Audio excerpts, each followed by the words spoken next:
Hello, shall we start?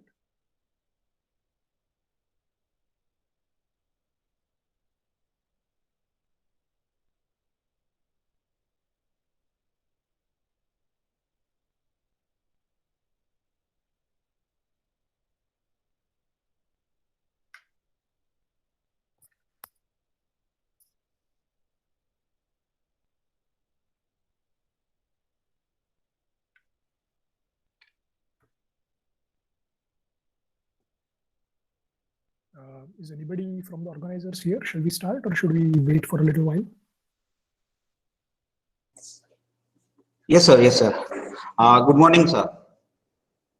Yeah, hi, good morning. Yeah. So next session is from Dr. Niranjan, who is working as an assistant professor at IIT Hyderabad, and his sir's topic for expert talk is CFD for wind turbine and wind farm simulation. Dr. Niranjan, as I say, is an assistant professor at IIT Hyderabad in the Department of Mechanical and Aerospace Engineering. He received his BTech, MS and PhD degrees from IIT Kharagpur, IISc Bangalore and Purdue University, USA, respectively. Before joining the IIT Hyderabad, Sir completed postdoctoral stints at University of Delaware and Stanford University. His research interests are computational fluid dynamics applied to wind energy problems and to compressible multi-material solid fluid flow. So on behalf of AD Patel Institute of Technology, I Professor Bhaumik Seth welcomes you, sir. So over to you, sir. Great. Thanks a lot. Thank you, Professor Bhaumik, for inviting me and for organizing this short-term training program. So let me start presenting my screen.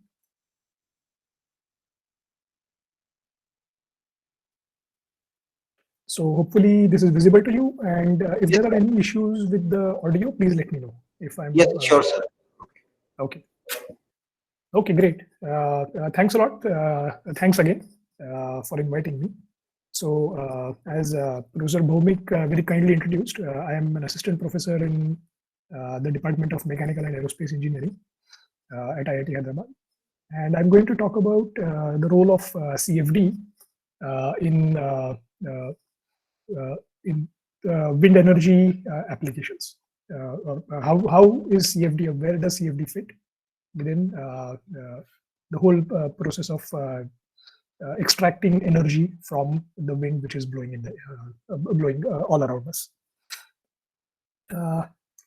So I have divided my talk into three parts. Let me make it full screen. Yeah, so I've divided my talk into three parts. First is to give you an overview of wind energy. What all issues arise when you have when you think about installing wind turbines or constructing a wind farm, and what are the challenges and what are the opportunities from the scientific research perspective. The second part, I will talk specifically about CFD as it is applied for designing one standalone wind turbine. Okay, and as you always see, wherever you see a wind turbine, you rarely see it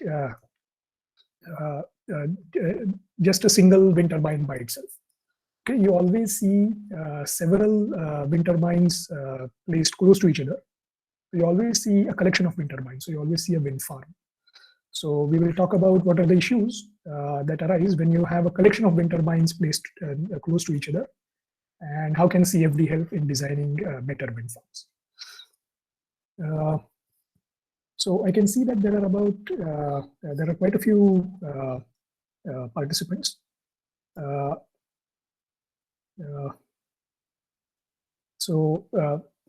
To the faculty members, I hope this is not very basic, and to some of the students, hopefully this is not too advanced. So hopefully everybody gets something or the other from this presentation.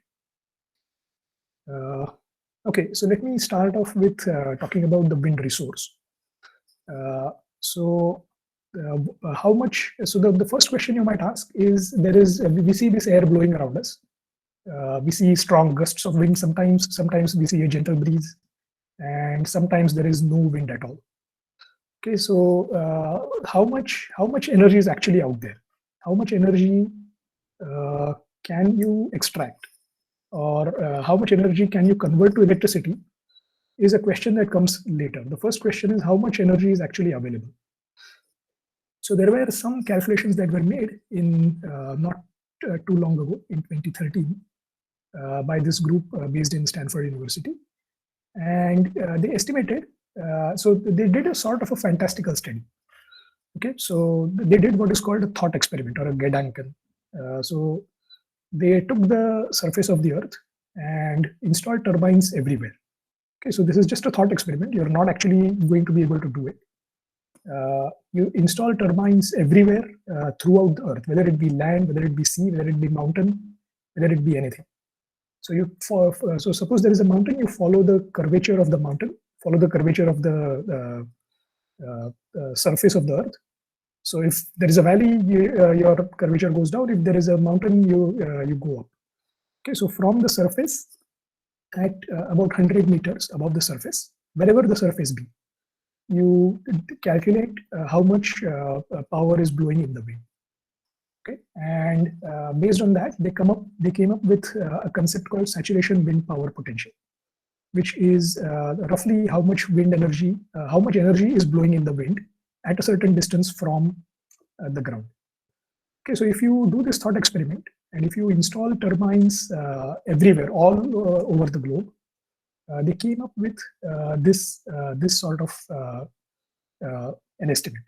So initially, as the installed power is increased gradually, you can see that the amount of power that is actually generated goes up linearly. But then as you increase the installed turbines, which means that you install more and more turbines. So as you go to the right on this x-axis, you see that you don't follow this dashed straight line. You see that you start saturating to a certain limit. So they found out that beyond, say, about 3,000 terawatts of installed capacity, so this is a huge number of turbines.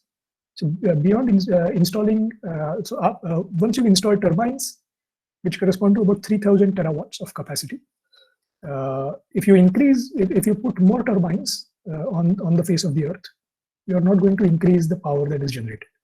Okay, so the power that can be actually generated is sort of going to saturate. And this saturation is about 250 terawatt level. Okay, so if you now do another thought experiment, where instead of installing the turbines everywhere only on the land, you say that I can't install turbines in the sea because it is too expensive, or it is not feasible, or whatever. You do the same experiment, and you end up with saturation at a slightly lower level. Okay, so this, if you install turbines everywhere you find land, you end up saturating at about 80 terawatts. So to put these figures in perspective, the total global electricity consumption today, or as of 2013, when this paper was published, the total global electricity consumption was 2 terawatts. Okay, so all over the country, all over the world, all countries put together, for all purposes, the total electricity that is consumed is 2 terawatts.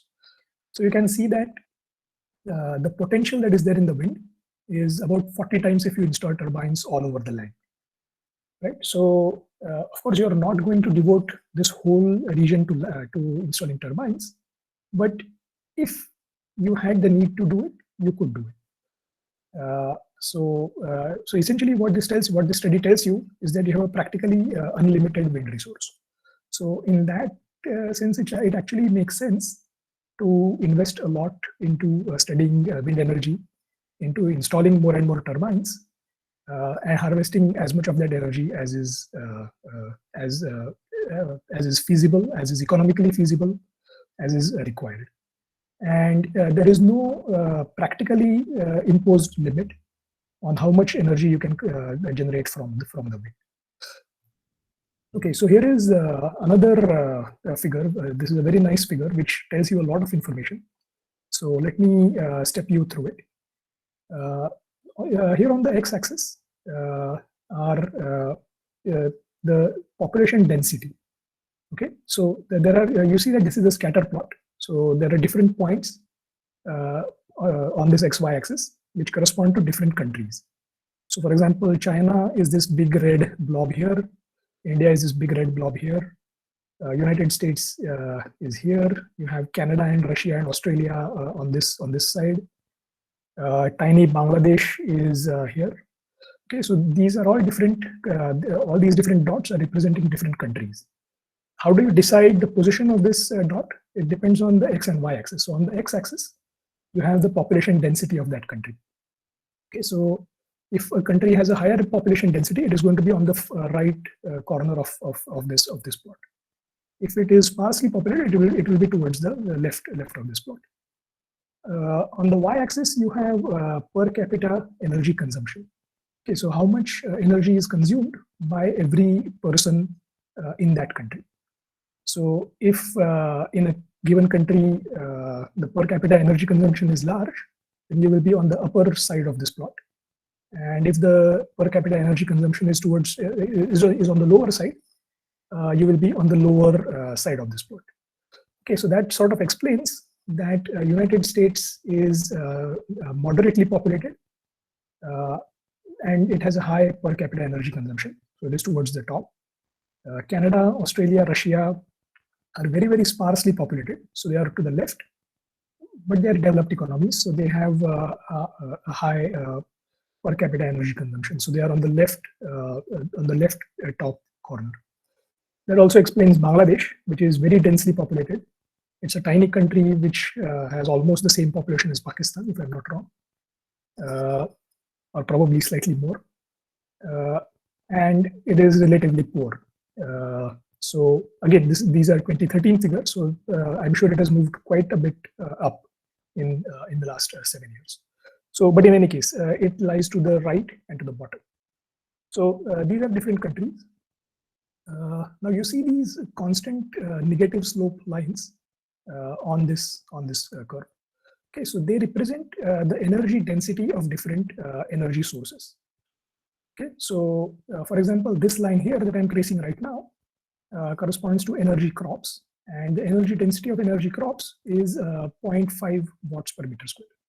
So you can check, you can take the units of per capita energy consumption and multiply them by the units of people per square kilometer or population density, and you will end up with units of energy per unit area. Okay, so that's why constant negative slope lines correspond to different energy sources. So energy crops lies at 0.5 watt per meter square. Concentrated solar power is to the top and right, 20 watt per meter square. And all our concentrated energy sources, so for example, thermal power, nuclear power, all these where you have a very small power plant and that generates megawatts of energy. Okay, so all those are going to lie beyond the range of this figure to the top right further. So where does wind power lie? Wind power lies here. So as of 2013, the wind power energy density is about 2.5 watt per meter square, which means that if you devote 1 meter square area for generating wind or for installing a turbine, then it is going to generate 2.5 watts. Okay, so the interesting thing here is that if you look at countries such as Japan, South Korea, and so on, you can see that they lie exactly on this line, on the line corresponding to wind power. What that means is if you devote the entire surface area of that country to installing wind turbines, then you will meet the energy requirement of that country. So now you don't, of course, you don't want to devote the entire energy, the entire area of a country that is available to generating wind energy, to installing wind turbines. You don't want to see wind turbines anywhere you go, right? So obviously you want to devote only a very small fraction of your land surface area to installing wind energy. So what we want is to take a wind energy, to take an energy resource and move it to the top right. Okay, so if we do any improvements to the wind power technology, they should be targeted to moving this curve as much as possible to the right, which means to take the same amount of area and extract more energy from it. If that becomes feasible, if that becomes true, that is only when we will get a significant chunk of our resource from wind energy. Without that, wind energy will contribute to maybe 5%, 10%, not more than that. So if we actually want to go to a fossil fuel free economy, or an economy where you are only talking about renewable energy, and you want wind power to generate say 50%, 70% of that of your total energy consumption, you have no other option but to increase this figure of 2.5 watt per meter square and move things further and further to the right. Was there a comment or something? No, okay.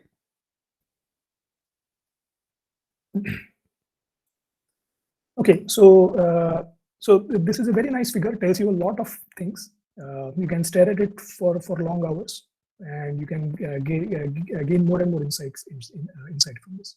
So the bottom line, the most important point is that wind energy is a diffuse resource, and hence you rarely have a single wind turbine. You have a large collection of wind turbines for it to make any significant impact. Okay, so what all are some different observations that we see from existing wind farms? Okay, so here on the left is an example of an existing wind farm called the Lillgrund wind farm, which is located in Northern Europe. Okay, and on the right are observations taken at this location. So what is plotted is the total power generated by each of these turbines divided by the total power generated by these 3 turbines that are up front. Okay, so the wind primarily is coming from this the direction indicated by this arrow. So from the bottom left of our figure to the top right. And what is being quantified here is the relative power of each of these turbines when it is normalized, or when it is divided by the power generated by these upstream turbines. Okay, so the mean wind is along this, but it varies slightly by about 15 degrees to the left and 15 degrees to the right.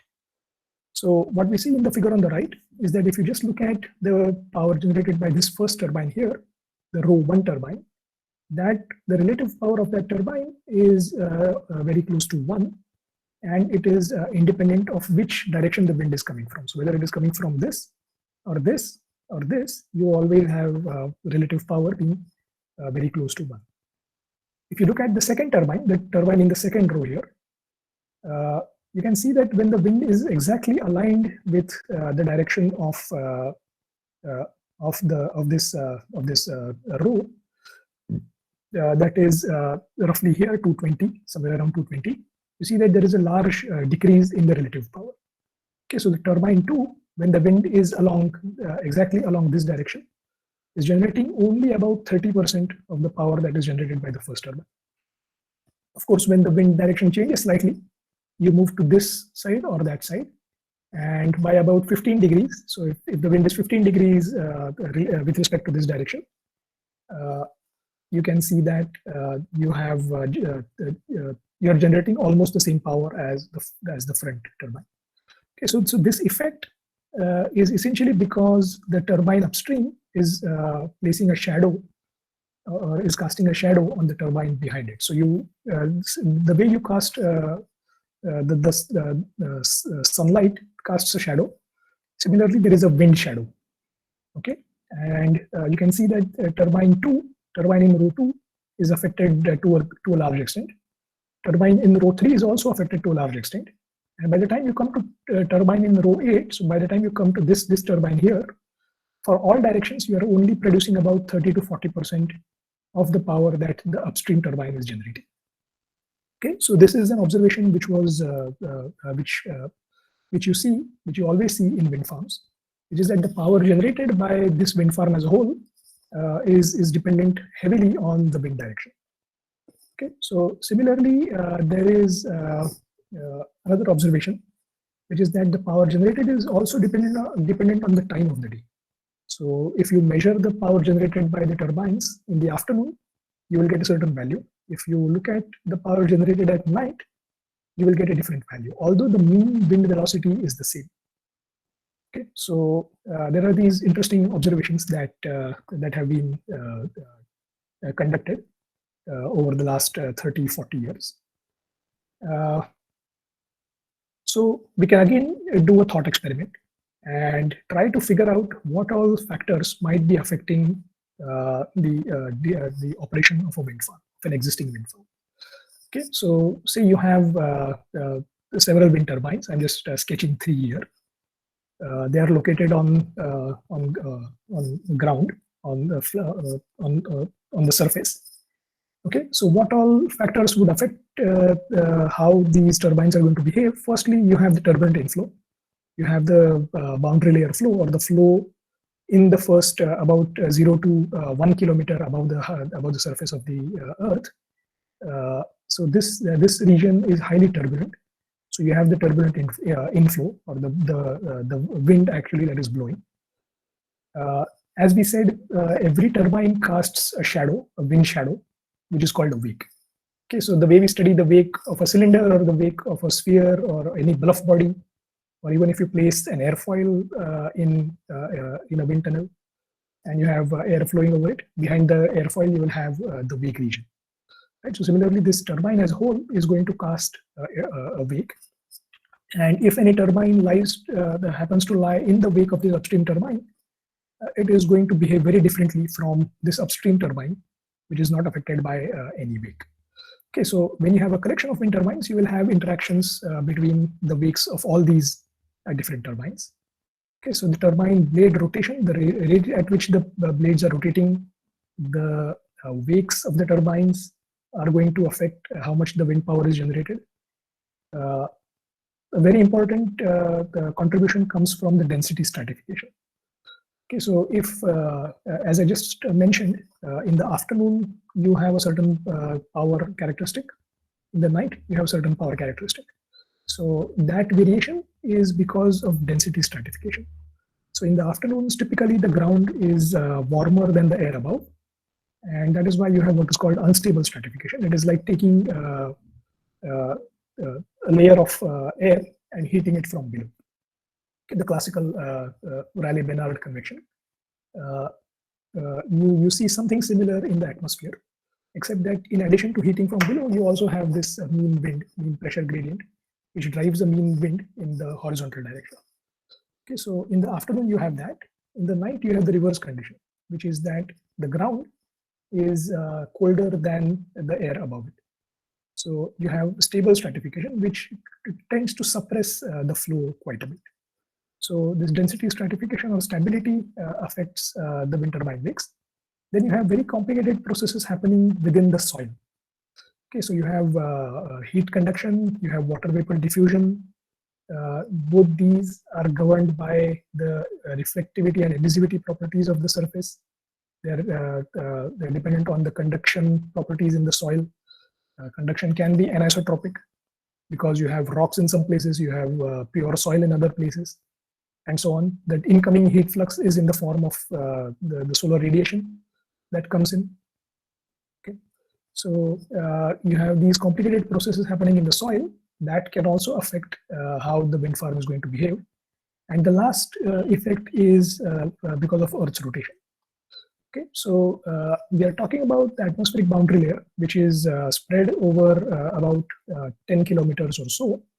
And if you look at the Earth's a domain which is 10 kilometers in size, then the Coriolis forces that come about because of the rotation of the Earth, they also become non-negligible. Okay, so here you can see a lot of phenomena that are happening in a wind farm, and we have just tried to sketch based on what we know about the basics of fluid mechanics and basics of conduction and diffusion processes, what all might potentially be affecting the wind turbine performance. We can also similarly sketch, or we can also similarly write down the length and time scales for each of these phenomena. Okay, so for example, any modern wind turbine has about 100-meter diameter. It has the blades of the turbine have a chord length which is about 4 meters, and the spacing between consecutive turbines is of the order of magnitude of 1 kilometer. Okay, Earth's rotation is if you look at the Coriolis time scale, that comes out to about 1 hour. The solar radiation varies over a time scale of 1 day, right? Because early in the morning you start receiving more radiation. Then it peaks in the afternoon, then it goes down gradually in the evening. It shuts off, becomes negative after sunset, and then you actually have negative radiation, which means that the Earth is sending out radiation, net radiation, than how much radiation it receives on average. Okay, so the solar radiation varies over a time scale of about a day, and then you have turbulence in the incoming boundary layer as well as in the wakes of these turbines. And as we know, because we all have studied fluid mechanics to at least an undergraduate level, that turbulence has a broadband nature, which means that there is energy at very small scales as well as at very large scales. So turbulence, whether it be in the boundary layer or in this behind these turbines in the wakes, it has this broadband nature, which means it has energy at all length and time scales. So because there are these multiple length and time scales, that is a challenge for numerical simulations. Okay, so we take this picture that I just described to you in detail, and how do we go about slightly simplifying the problem? Because considering all these phenomena at once is going to be very difficult. But we can break down this problem into small chunks and try to attack one problem at a time. Okay, so the first thing we can do is we can just concentrate on the wind turbines themselves. So I would like to go briefly over the following points, which is what are the different types of turbines, how do you design and operate these wind turbines, and you also need to be aware of issues such as the cost per theoretical capacity, cost per capacity, the lifetime, how long the turbine might last, and what maintenance it requires over its lifetime. Okay, all other features that I just described, the turbulence, the stratification, the reflection, emission, solar radiation, Earth's rotation, all of those, let us combine them and say that those are going to affect our wind farm design problem. So when you go from constructing one turbine to putting several turbines together and constructing a wind farm, you need to be aware of issues such as the size, location, how big the wind farm is supposed to be, where exactly are you going to place it, where exactly are you going to place the turbines, and then how do you actually operate it, which means that what is the capacity factor at which you operate, what is the grid frequency, how frequently do you feed into the grid, how do you match demand and supply, what are your forecast algorithms, and so on. Okay, so broadly, when you're talking about designing a turbine, you're talking about the maximum scale being about 100 meters. So your turbine, the outer dimension that is imposed by the turbine is about 100 meters. When you're talking about a wind farm with a moderately sized wind farm with a number of turbines being, say, about 30 to 40, you're talking about a scale of about 10 kilometers. Okay, so this is one of the very few equations that I have in my presentation. So we are all aware of this, the basic equations of computational fluid dynamics. What does CFD do? CFD essentially solves the Navier-Stokes equations. So here I've written down the Navier-Stokes equations for mass, which is the continuity equation, for momentum, and for any transported scalar. Okay, so the transported scalar can be something like temperature or some trace gases, such say moisture, or carbon dioxide or any scalar, which may or may not affect the momentum transfer. So in this case, if phi is temperature, then you know that it appears in the momentum equation in terms of a body force in the form of a body force term here. So your density depends on your temperature, and the density variation is accounted for only in this term, and it is neglected in all the other terms. Okay, so because we are dealing with a flow in the atmospheric boundary layer, which is primarily incompressible, so the maximum wind speeds that you encounter are about 20, 25, 30 meters per second.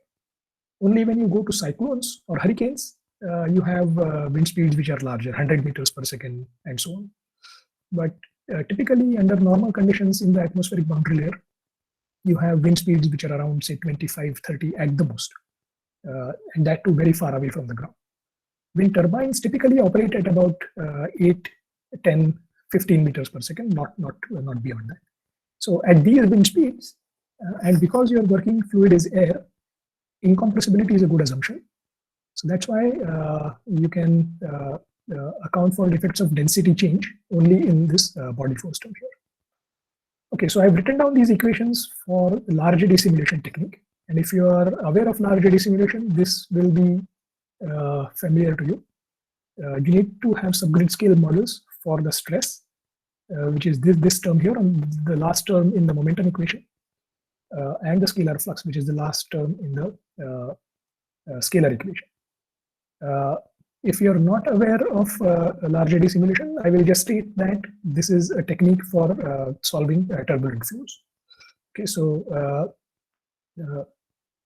you have a very large dimensional problem. You sort of reduce the dimensions of the problem by performing a filtering technique, and that gives rise to these additional terms which you can model for. Okay, so we have these equations. We define a domain. We discretize these equations either on unstructured grids or structured grids, depending on your problem. And then essentially you convert these equations, these differential equations, into algebraic equations, right? And so you construct a matrix of Ax equal to B, where X is going to be all your unknown velocity values at all your grid points, as well as your pressure values at your unknown grid points. Okay, and the coefficients will come from the numerical scheme that you use to discretize this, as well as the right-hand side will also come from the numerical scheme and the forces that are imposed on this system. So typically, for any practical application, you have to use large parallel supercomputers. So you have to use parallel processing. And what we get from this solution, once you have converted this system into a system of algebraic equations, and once you've inverted that matrix and you solved for that unknown vector x, what you get is you get essentially the velocity field. So you get u, v, and w, the three components of the velocity, for every grid point and at every time instant. Okay, and from that, from this velocity field, you can then back calculate any other derived quantity that you want. So for example, if you want to calculate forces on the turbine, you want to calculate the power that is generated by the turbine, you can calculate that once you know the velocity field. So whether it be an experimental technique or whether it be a numerical technique, once you have the velocity field, you can essentially calculate everything you want from it. Okay, so since this is an advanced CFD course, I'm assuming that we all know the basic process of CFD, which is to take equations, convert them into algebraic equations by discretizing them, solving those equations to get u, v, w, and any other quantities that are of interest, and then deriving, post-processing those results to generate plots to look at different measures of quantities of interest. Okay, so I've come to the end of my first part, and I can take a few questions if there are any at this point, before we go into specifics of CFD of wind turbine or wind farms. So are there any questions?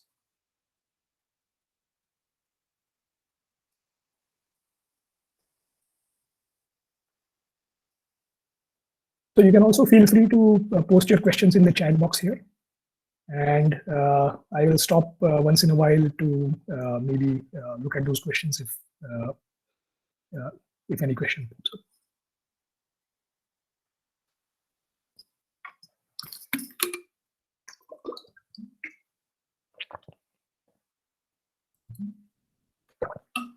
Okay, so if not, let me continue.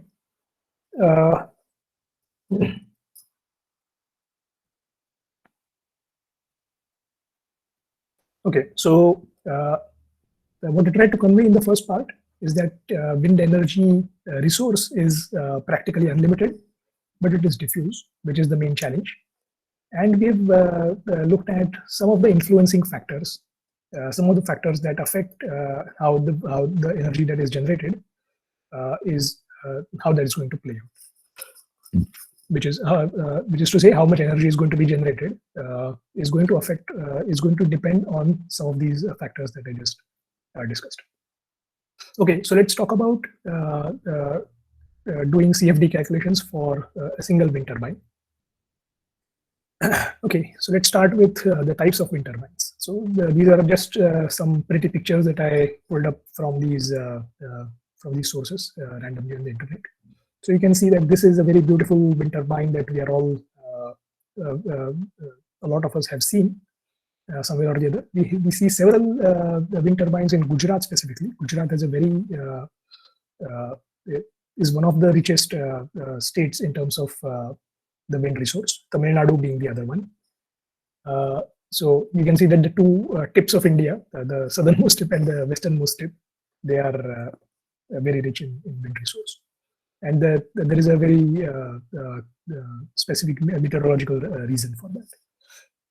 So in any case, if you drive around in Gujarat or in Tamil Nadu or in states like Maharashtra, you will very easily see wind turbines. The tower might look slightly different. In India, we don't always have these concrete followed by fiberglass towers. We sometimes have towers which resemble an electricity pole. Okay, so you have a steel structure with trusses and all that, and on top of that you have a very short portion with a fiber which is made of this reinforced fiber. But the broad idea remains the same. You place the center of this turbine, the nacelle, as it is called, as high up into the air as possible, and from that nacelle you have a hub in front of the nacelle which can rotate, and from that hub you have three blades which protrude out.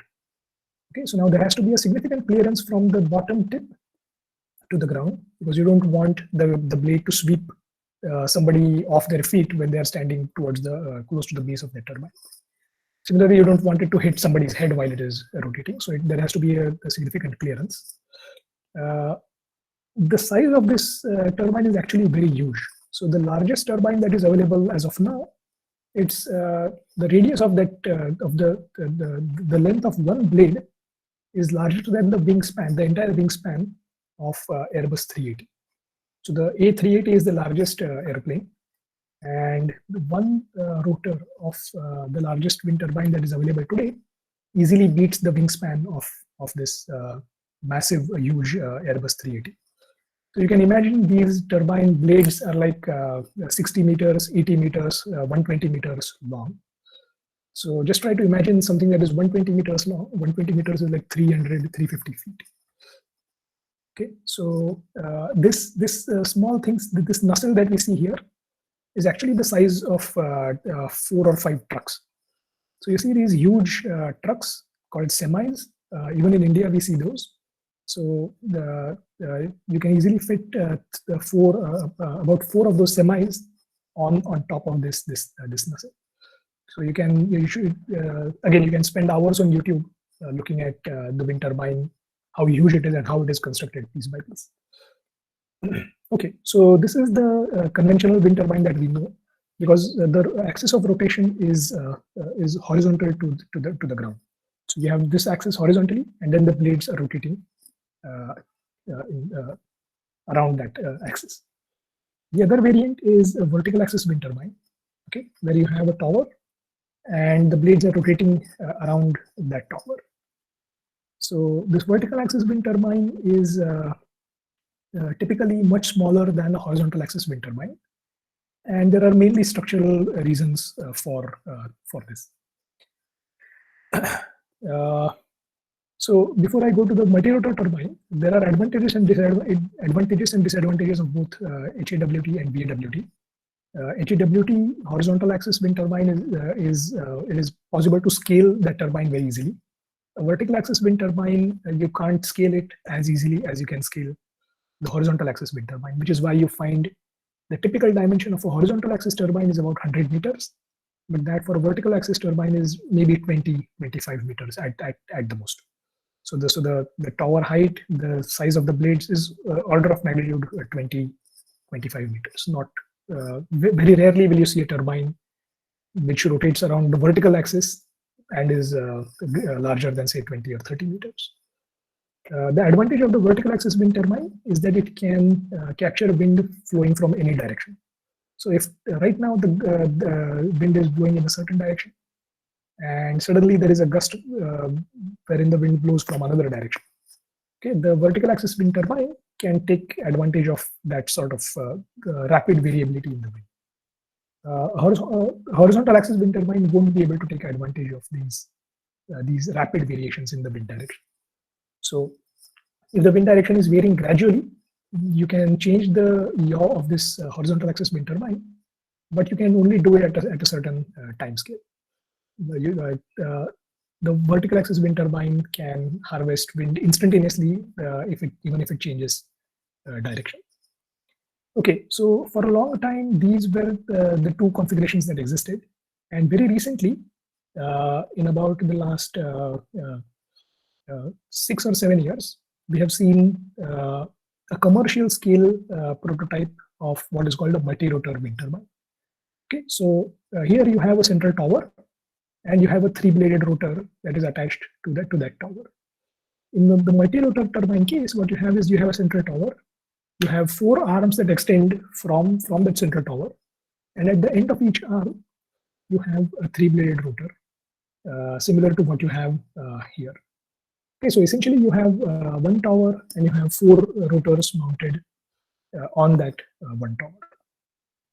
Okay, and again, there are significant advantages that are being shown for this multi-rotor wind turbine. So this is, I would say, this is the broader classification. You have horizontal and vertical axis wind turbines, and then you have multi-rotor wind turbines. So there are lots of variants of these. The horizontal axis wind turbines can be operated either upwind or downwind. You can have the blades being of different types. The vertical axis wind turbines can be straight bladed, or they can be curved or helical turbines, or you can have the number of blades can be different. Similarly, multi-rotor turbines, there are also a lot of variants that are possible. In addition to this, there are other devices as well. For example, there is the screw wind turbine, there are shrouded rotors. There are all sorts of designs that people have used to try to harness energy from the wind.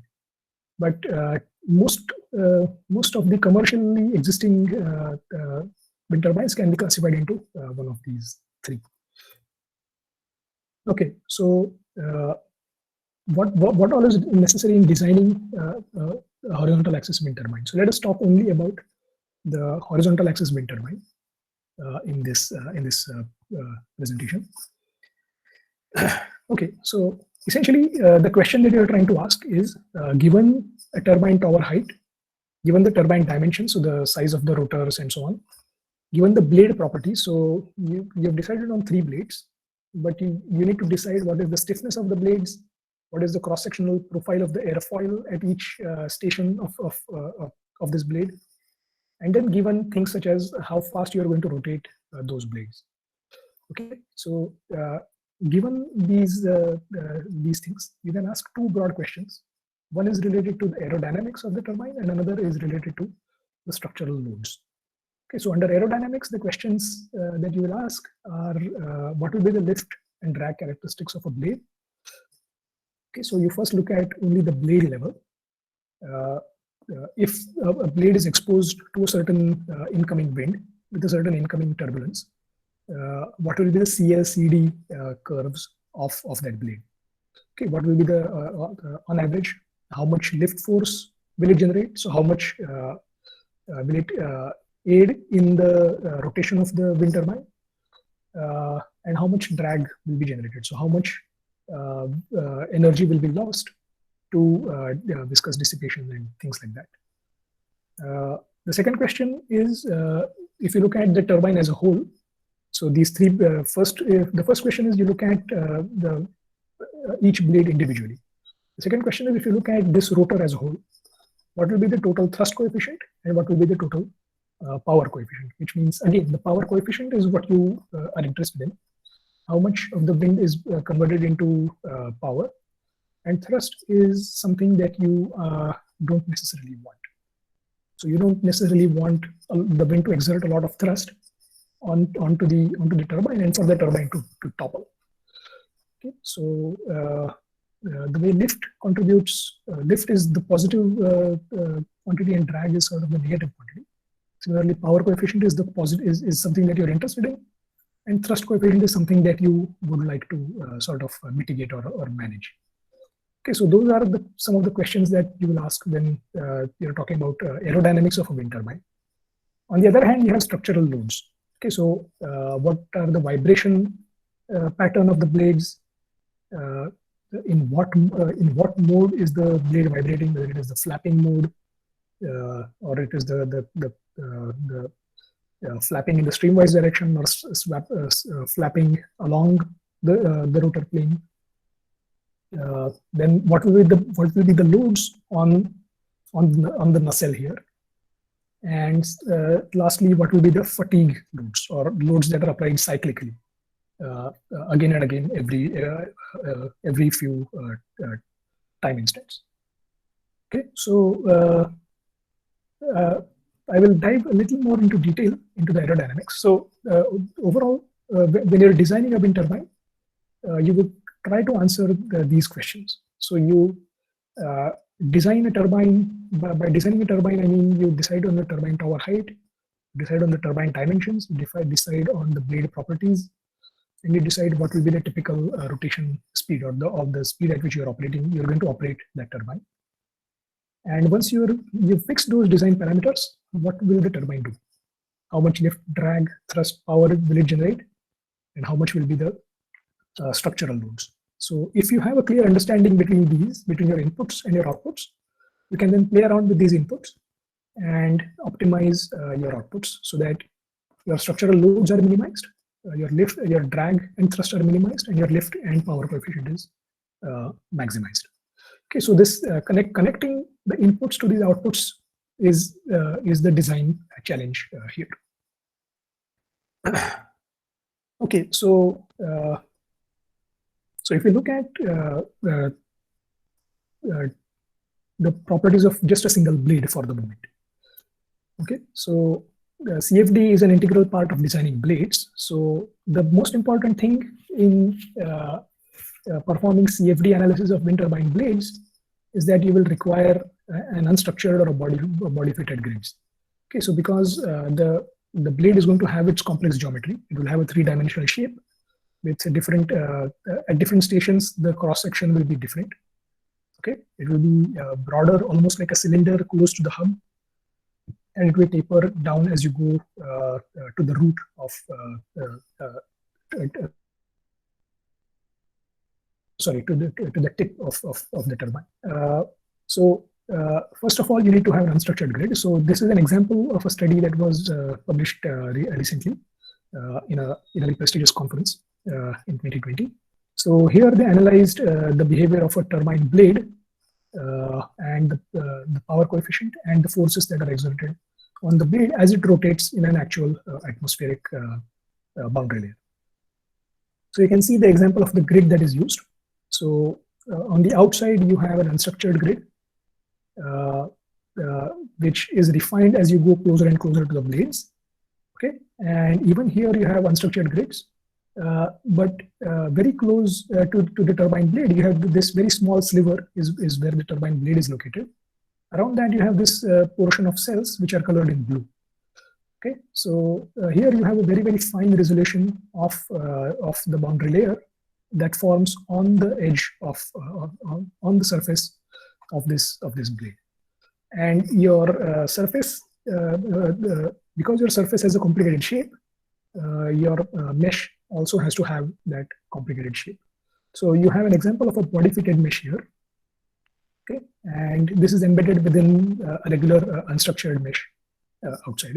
If I'm not wrong, the previous talk was about grid generation and mesh generation. So you can see that whatever principles were discussed would be applied here in this in setting up the mesh for this sort of simulation. The reason for having very fine resolution close to the blades is that there is the likelihood of the flow separating from the surface of the blade.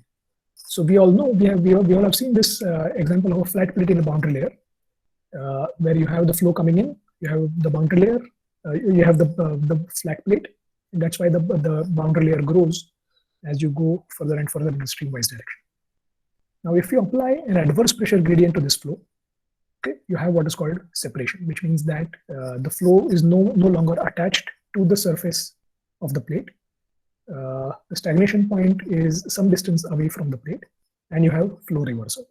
So as the blade rotates, as it traces its path in a wind turbine, it is definitely going to encounter periods of separation. Okay, so there is this phenomenon called dynamic stall, which needs to be accounted for, and for that reason, you need very fine mesh close to the wind turbine blade.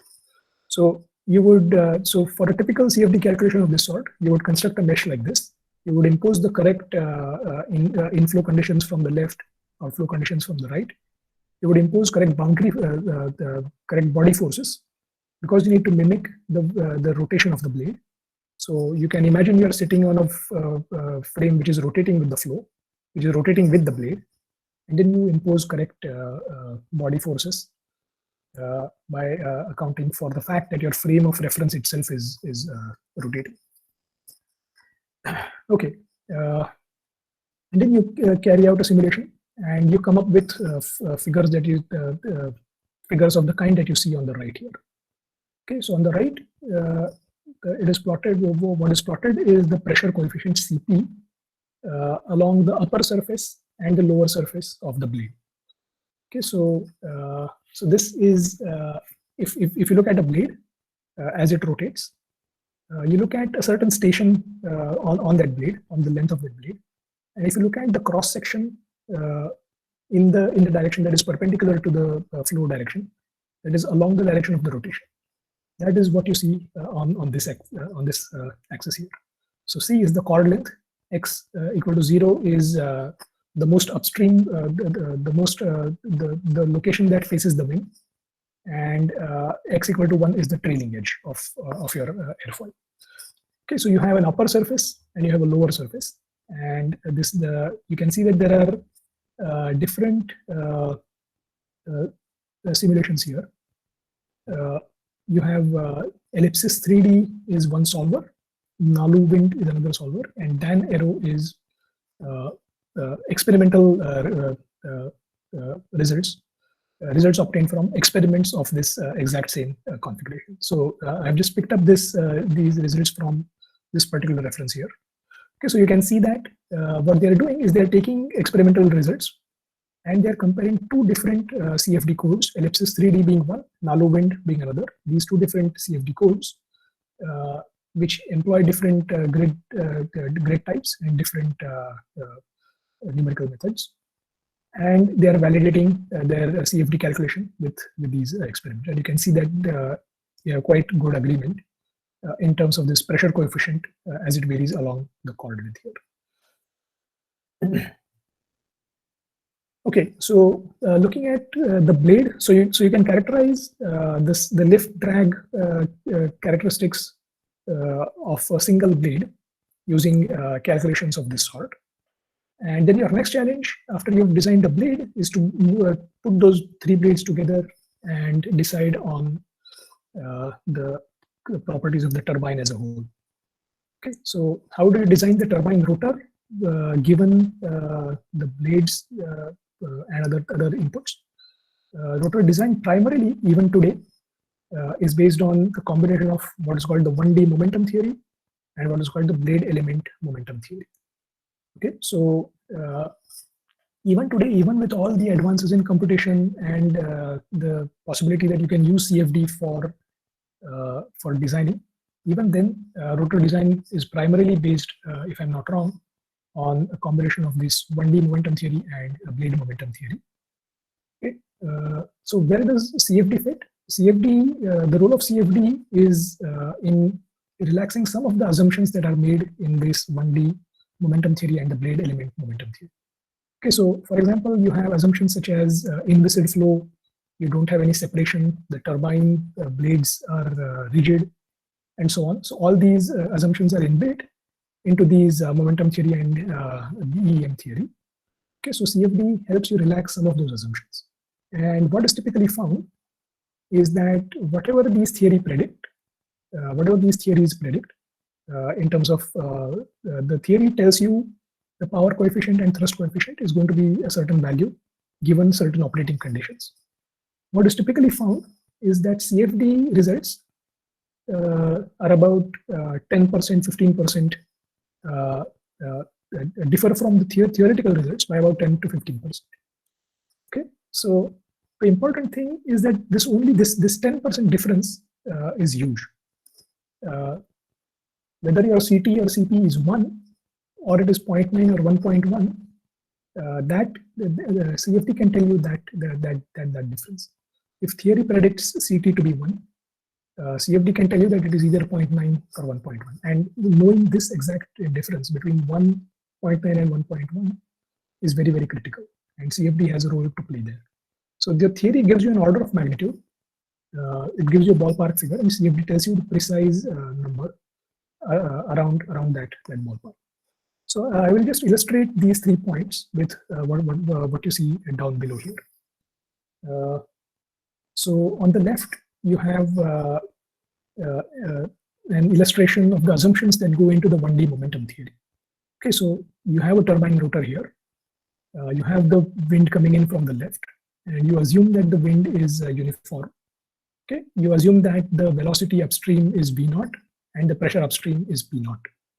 Okay, what you know from basic assumption, from basic understanding of flow over a bluff body or flow over any obstacle, is that when you place an obstacle in the flow, the streamlines are going to diverge. Okay, so if the flow was coming in from this way, it is going to diverge, and then it is eventually going to go this way. So the streamline will have this sort of a shape. Okay, and if you then look at the velocity profile some distance downstream, you are going to have a deficit in a certain portion. So if upstream your velocity profile was uniform, at all radial stations the velocity value was the same, downstream you will have a certain velocity deficit in a small portion which was influenced directly by this turbine rotor. Similarly, if you look at the evolution of the velocity along the axial, along the center axis, so you look at this x-axis here as it passes through the center of the rotor. If you look at the velocity evolution along this line, you see that it is this way, right? And because this value is less than this value, because this u1 is smaller than this v naught, that's why you have this deficit here compared to this line which is on the right. Similarly, pressure, you have a small jump upstream of the turbine, you have a sudden drop, and then the pressure recovers to its original value. This is what you expect from inviscid theory. Okay, so this is the sketch that you start off with when you're talking about the 1D momentum theory. And by very simple calculations, which you can repeat very easily on half a page, you can derive what is called the Bed's limit. Okay, so essentially you apply Bernoulli equation. Bernoulli's equation, as we know, is applicable across a streamline at different points of a streamline, as long as the flow is inviscid and irrotational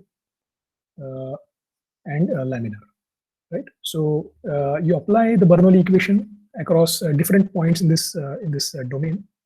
You come up with two separate equations for the pressure drop, and then you solve those equations, and you can very easily come up with this figure that you see down here.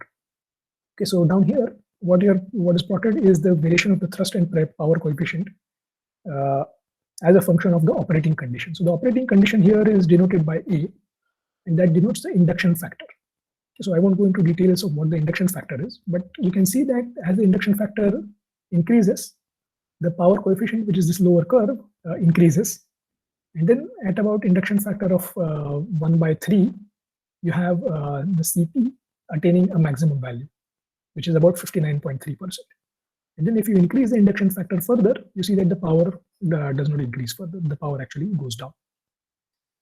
Okay, so this very famous result is called the Bed's limit. It places a theoretical limit on how much power can be generated from a given wind. So if you have wind with a certain wind speed, no matter what you do, no matter what device you put in there to extract energy from it, you can only extract 59.3%. You can never extract energy more than 59.3% of the energy that is blowing in that wind. Okay, so this is like a thermodynamic limit. So the way we have the Carnot efficiency, similarly we have this Bed's limit for a wind turbine rotor. Okay, so this is just the 1D momentum theory. Now, where does CFD help? CFD will help in relaxing some of the assumptions that are made. Okay, so for example, the first assumption that we see here is that the velocity deficit changes abruptly. So the velocity profile changes abruptly from its upstream profile to a deficit profile. Okay, so we have a top hat or a step change in the velocity at a station downstream from the turbine. This obviously is not true. We rarely, in incompressible flow, we cannot have shocks, right? So we cannot have a discontinuity in the velocity field. So what actually happens is the velocity deficit changes gradually. So you have some nice smooth curve and not an abrupt change in the velocity profile like this. The other assumption that is invalid, that is very often found to be invalid, is that downstream from the turbine, the pressure does not recover fully. So if upstream the pressure value was P0, downstream, however far downstream you go, even at very large distances from the turbine, this curve is never going to approach, never going to come back to P0. Whereas this is a very inherent assumption in your 1D implicit theory. Okay, so by CFD calculations, you're essentially, when you do a CFD calculation, you don't pay attention to all of these, but this is what ends up happening. This is what gives you differences. Because the CFD does not make these sort of assumptions, that is why you end up with a result that is different from the theoretical result. And here is an example of such a study. Okay, this is again taken from this a recent paper in 2020. Okay, so here you have a wind turbine rotor with rotating blades placed in a uniform inflow. You can see that there are what are called these tip vortices being generated. So you have this nice helical vortices that are generated, and then they propagate downstream as the flow admits these vortices. Here you have the same condition under sheared inflow. So here, if the flow was uniform coming in the figure on the right, you have higher velocity at upper locations and lower velocity at the lower locations. Okay, so what we see in the figures on the bottom is the power and thrust as the wind speed changes. So the critical thing to note here is that there are theoretical predictions given by BEM. So you see one of these lines here with the plus symbols are the predictions of the BEM theory, and the other three different lines and these stars, these show results of different CFD studies with different assumptions. So we can see that the differences are quite significant. Okay, so compared to the BEM theory, all the CFD results are somewhere in the same ballpark, but the results are not trivial. The differences with the BEM theory are not trivial. So it is these differences which can essentially make or break a turbine. So both literally as well as figuratively. So if you get one of these calculations wrong, you can literally install a turbine based on some calculation, and then a gust comes and your turbine breaks. Also figuratively in the sense that it might not make economic sense at all to install a turbine in the first place. Okay, so so the aim of CFD is not really to generate these pretty pictures of this sort, but it is to generate plots of this sort. And it is plots of this sort that will help you make design decisions. So, of course, you have to have confidence in your CFD results themselves. But assuming that you've done your CFD results correctly, this is you can essentially expect variations of this sort. And it is this variation, this small variation. So, for example, instead of predicting the thrust to be 380 kilonewton, it is being predicted as 405 kilonewton. It is these small differences which are actually critical and which are actually the contribution of CFD in this whole design process. Okay, so I've come to the end of the second part, and I can again stop for a couple of minutes if there are any questions, and we will go into the next part in a couple of minutes and wrap up by about 10 past 1 or so. So are there any questions?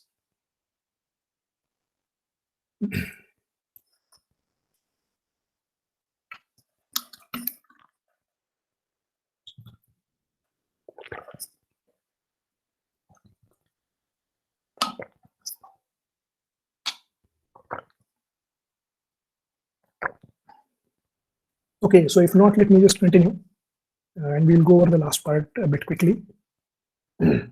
So hopefully what we've seen from these studies is that to conduct CFD for a single wind turbine, you essentially need to use unstructured grids. You need to resolve the flow very close to the blades, and you need to take care of issues such as dynamic stall. And the real utility is to predicting those small differences around the theoretical predictions, because all your design happens based on the theoretical studies. So you need to know in which direction you're making an error and by how much you're making an error, and that is where CFD plays a crucial role. Okay, so let's now move on from CFD for one wind turbine to talking about CFD for a collection of wind turbines or wind farms. Okay, so here is another schematic of the same figure that I had shown you earlier. And we see the same phenomena here. You have the boundary layer, you have thermal stratification, you have these wakes of these different wind turbines, and you have the atmospheric boundary layer has a certain nominal height. Okay, so there are a lot of phenomena that are happening in a wind farm. Typical size of a wind farm, if you consider this spacing between two turbines to be of 7 diameters, assuming that the turbine rotor is 100 meters, 7 diameters is about 700 meters. And if you have about, say, 10 or 30 or 40 turbines, your wind farm scale can easily go up to about 10 kilometers.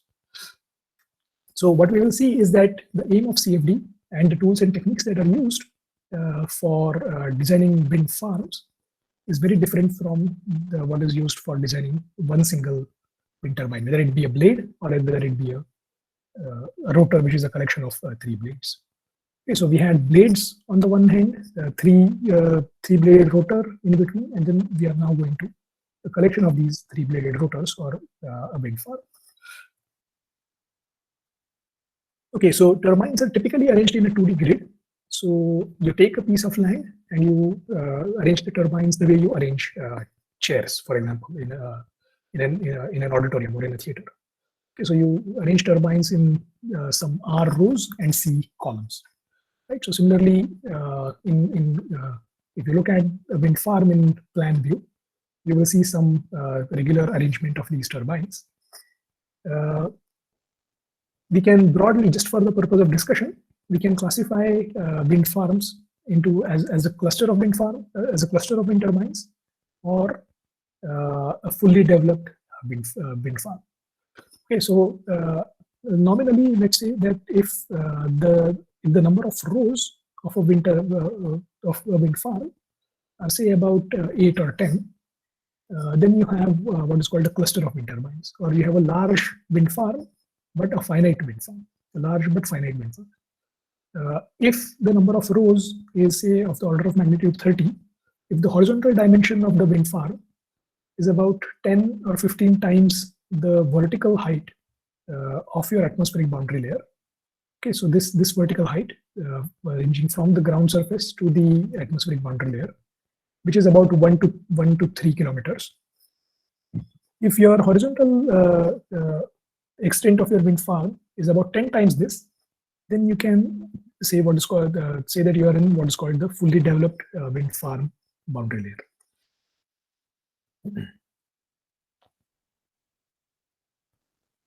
Okay, what is happening?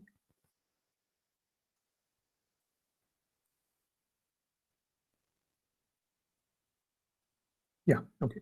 I thought I lost things somewhere.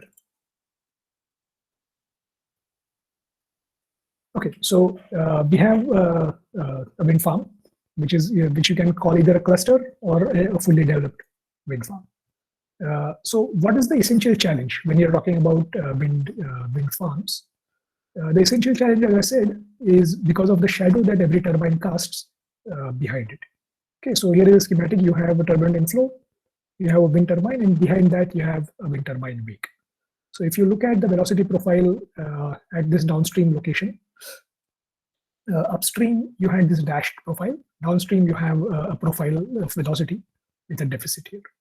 Okay, so this deficit, this difference is going to affect what any other turbine that lies here is going to see. In addition to reducing the wind speed in the wake, you also have increased shear and increased turbulence. Okay, so when you have a collection of wind turbines, a lot of them are going to operate in the wakes of upstream turbines.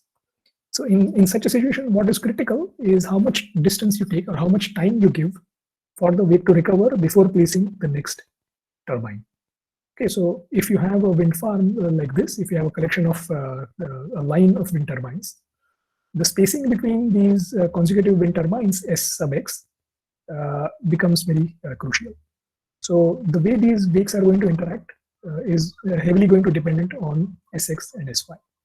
So when you have not just one line, but you have a collection of wind turbines in a given piece of land, it is going to be the spacing in the x as well as the y direction, as well as the direction from which the wind is coming. That is going to determine how the wind turbine, how the wind farm performs. So here on the left is a very famous picture of what is called the Hornsrev wind farm, and this image is from this source, Vattenfall. What we see here, so this is an actual image taken from a helicopter. Okay, so this is a wind farm comprised of 80 wind turbines, 80, and you can see that you have this front row of turbines. The wind is blowing into the image. Behind each turbine, you see these clouds. So these clouds are nothing but a representation of the wind turbine wake. Okay, and you can see that behind every turbine, in the wake of every upstream turbine, you have a downstream turbine here. So if you look along this line here, you can clearly see 1, 2, 3, 4, 5 turbines are very easily visible here. So in such a situation, how does this whole wind farm behave is going to depend on the stream Y spacing, Sx, as well as the span Y spacing, Sy.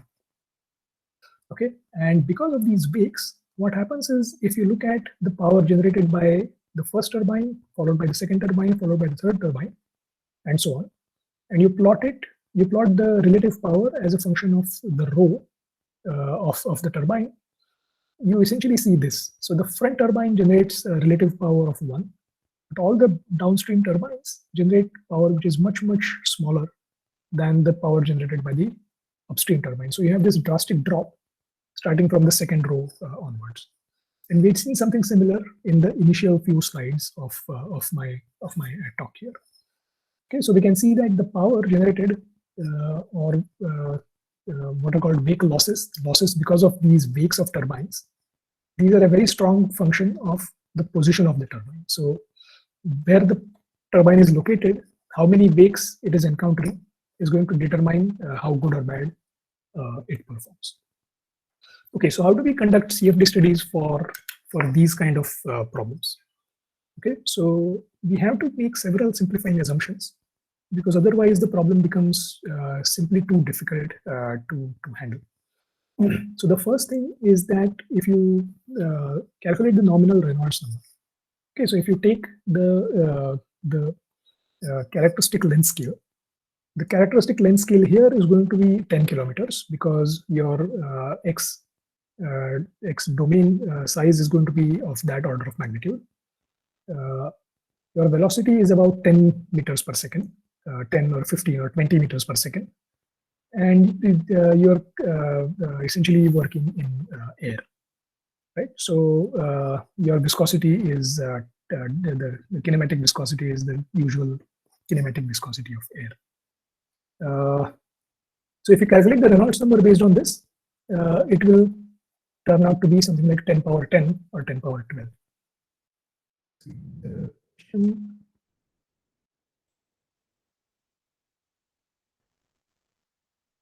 Yeah, I'll come back to this question. Yeah, so the nominal Reynolds number is order of magnitude 10 power 10 or 10 power 12. And we all know that we struggle to perform a simulation when the Reynolds number crosses, say, 1,000 or 10,000, right? 10 power 4 or 10 power 5 is plenty enough. So performing simulations with these infinitely asymptotic Reynolds number, asymptotically infinite Reynolds numbers is impractical. So the only way you can do it is if you just throw up your hands and say that I'm not going to resolve the processes that are happening very close to the ground. Okay, so you're not going to resolve the viscous sublayer and the transition layer very close to the ground. So essentially you neglect or you throw out the viscous terms, but you still need to impose some force that the ground imposes on the flow. So you introduce what is called a wall model. Okay, so you make some sort of a simplification here, and you impose an artificial force on the bottom wall, which slows down the flow, but you don't necessarily impose the no slip condition close to the wall. So that is the first simplification that is absolutely critical to performing CFD for these kind of problems. The other simplification comes when you go to the turbines themselves. So here, once again, we see that what is important is effects that are felt about 1 kilometer at the length scale of about 1 kilometer. Okay, so the details of the flow close to the blades are not important. So we are not going to resolve the geometry of the blades or the hub or the nacelle or the tower. What we essentially do is we impose body forces along the direction of the blades. And as the blades rotate, you impose body forces at different locations in the flow field. So the way to introduce these body forces is called an actuator line model. So these two, the combination of these two, a wall model close to the wall and actuator line model close to the turbine blades, is absolutely critical. Otherwise, the computing these sort of flows is simply impossible. Okay, so here are examples of here is an example of a CFD study where I simulated a large but finite wind farm. So you see these different dots here are different turbines. You have the flow coming in from this corner and going to the right. You can see the wind turbine wakes behind each of these turbines. And here on the right, you can see the same the results of the same simulation, but in a vertical slice. These disks here are different turbines. So we can see that the incoming flow is turbulent. It has features that are similar to what you see in an actual atmospheric situation. And you can see that the boundary layer or the wind turbine wakes interact as you go further downstream into the wind farm. Okay, so you can go the whole hog. You can do these small scale simulations. You can simulate an isolated turbine, or you can simulate a line of turbines, or you can take a cluster as we just did just now, 48 turbines, or you can go the whole hog. And you can simulate these very large extended wind farms. So on the top, you have an example of a 13x6 wind turbine array. So you have 78 turbines here. In the bottom, you have the same 13x6, but they are staggered with respect to each other. So here, all the turbines are perfectly aligned. Here you can see that the second row, the turbines are shifted slightly up compared to the first and the third row. So because of that, you get a very different behavior of the wake. So you can see that behind every turbine, you have a wake portion. You have a flow. You have a portion where the wind is blue in color, which denotes a lower wind speed. Okay, so the important point I would like to make here is that CFD studies of this kind are possible by the simplifying assumptions that I just pointed out, but they are still extremely expensive. So we routinely use order of magnitude 100 million grid points for doing simulations of this sort. So how many of these 100 million grid point simulations can you actually run? The answer is not very many. So then what is the utility? The utility of CFD is in developing simplified analytical models. Okay, so analytical models are things that are actually practically useful. So we perform CFD and devise and develop these simple analytical models. So there are two broad categories of analytical models. First is what are called wake models, and second is what are called top-down models. Okay, so the wake models are applicable in the first limit of wind farms that I mentioned, which is say order of magnitude 4 or 5 or 10 rows.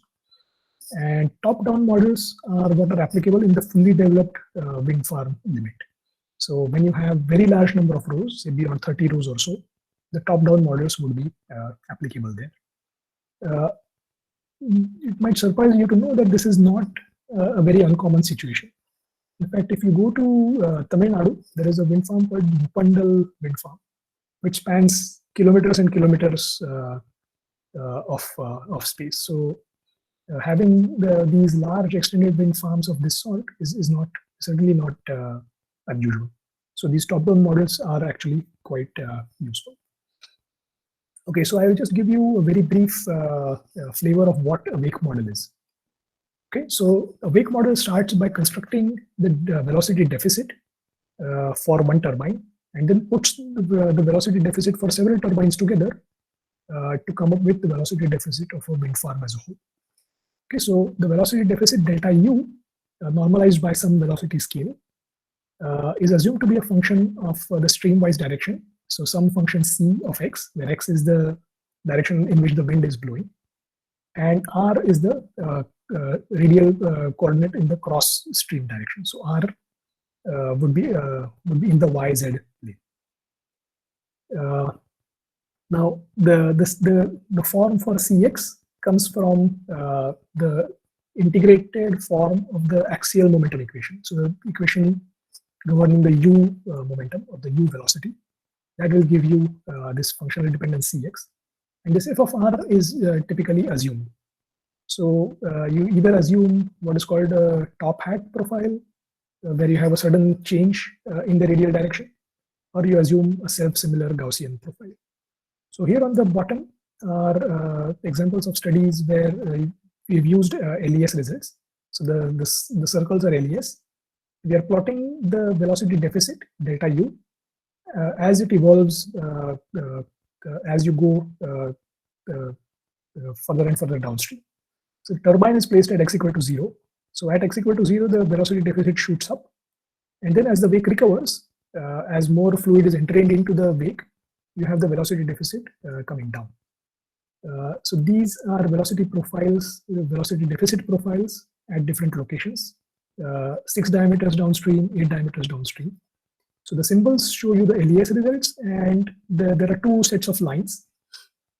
And we can see that the Gaussian model agrees quite well for the radial profile, while for the axial profile, both the Gaussian and the top hat model agrees quite well with the results.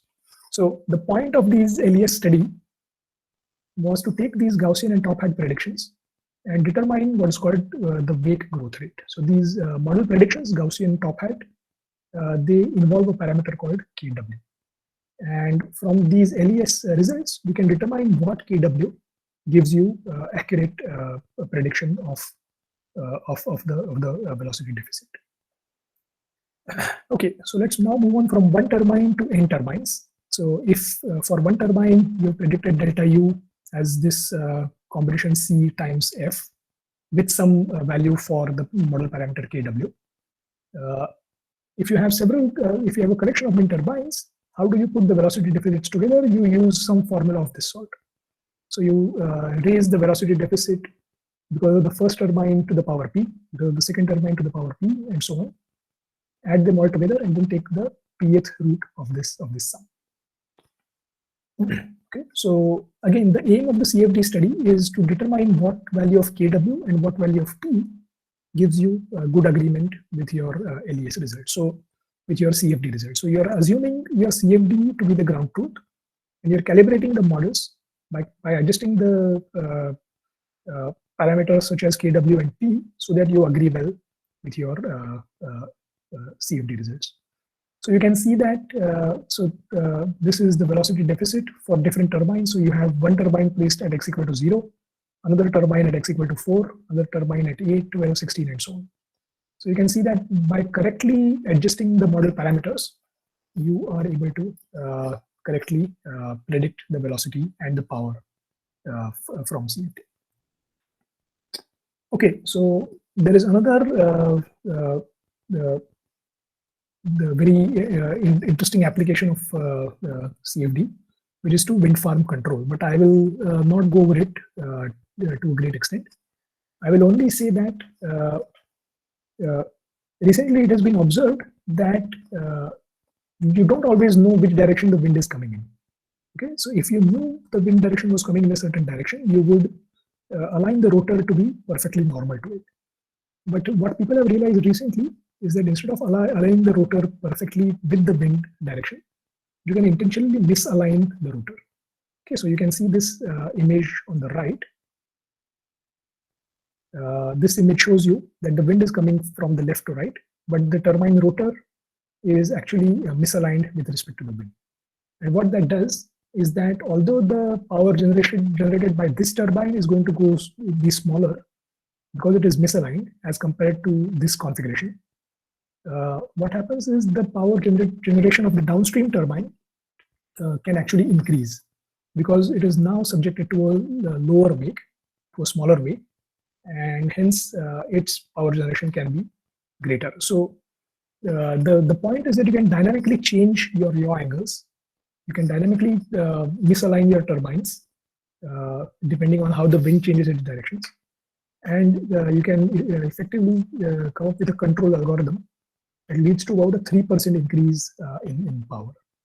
And again, the 1% increase is translates into crores of rupees in this in the industry. So if you can do this reliably, if you can come up with an algorithm which consistently gives you a 3% increase in power with respect to your baseline configuration where every turbine is perfectly normal to the wind direction. If you can do this reliably, you can incur this much saving. And CFD has a huge role to play, as shown in this recent paper here. Okay, so that brings me to the end of the third part. And let me quickly go over what I had planned to talk about towards the end.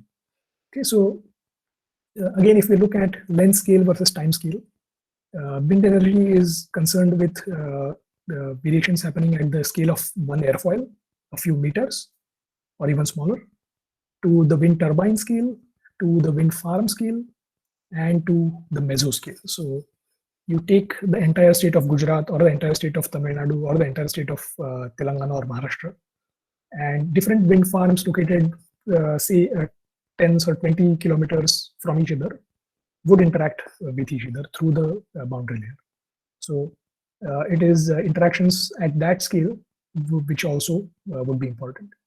And CFD has a role to play at all these scales. And I've primarily talked about only the wind turbine, the first three of these: the airfoil, the wind turbine, and the wind farm scale. And as we saw, the tools and the techniques that you use change according to scale.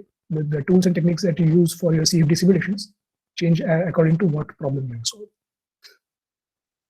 Okay, so this is a figure that I like to show to a lot of students, which is that CFD is a part of the entire design process.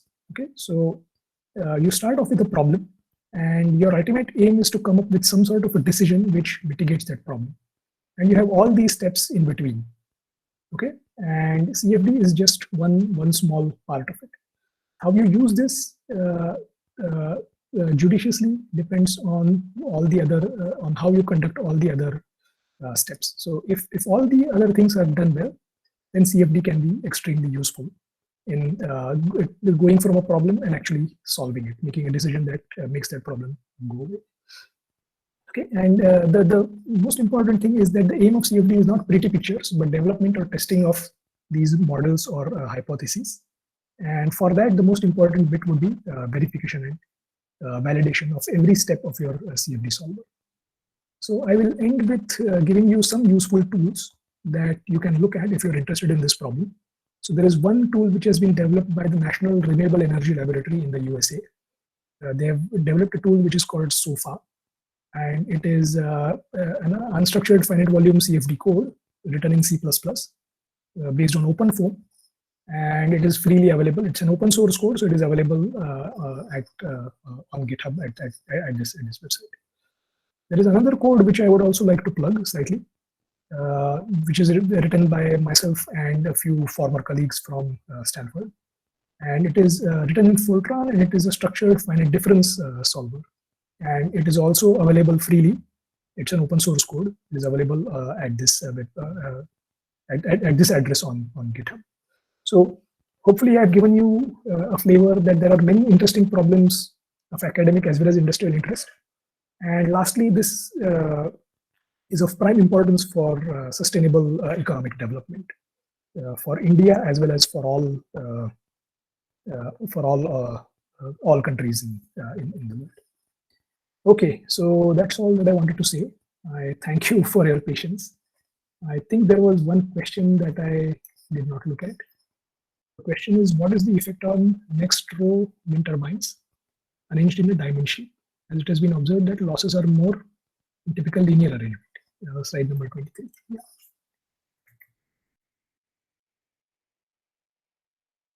Yeah, so your observation is correct, that instead of arranging them one behind the other, what if you arrange them in a diamond configuration or stagger them? So if this turbine here were to be placed in between, similarly this turbine here were to be placed in between here, right? So that is the question. So if you alternate stagger alternate rows, that is effectively doubles the space that is available between two consecutive wind turbines, and then that increases reduces the wake losses and increases the power. So this curve will go up if you stagger alternate rows. So that is exactly true. The problem is that wind doesn't always blow in one direction. If you knew the wind was always in one direction, you would of course place your turbines in the staggered fashion. The wind typically blows over a range of wind directions. And again, if you have the wind rows, as it is called, the PDF of the wind distribution over the 360 degrees, the PDF, if that PDF has 3 or 4 clear sharp peaks, then you can design a wind farm for that. But if the scatter is too large, if the wind is blowing along one direction and then along a certain arc around that direction, almost equally, with almost equal probability. If your wind rows is diffuse, then you can't really design, or you can't take advantage of this staggered configuration. So yes, if your wind rows is very narrow, if you know that the wind is along a certain direction for say 90% of the time or 70% of the time, then you can of course design a wind farm for that. Okay. Okay, so that's all that I wanted to say. Are there any other questions?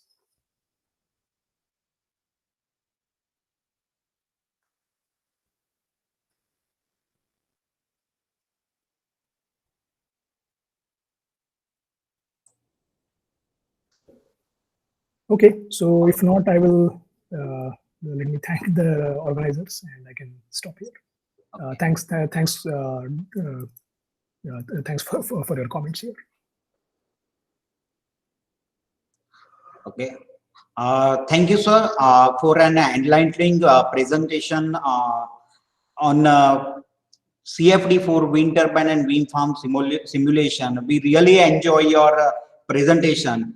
Basically, it covered main thing like a great insight of wind power observation, then designing of horizontal axis wind turbine, as well as wind farm simulation. So thank you, sir, for accepting our invitation also. Thanks a lot. It was my pleasure. Thank you. Okay. Yeah. Bye. See you. Bye.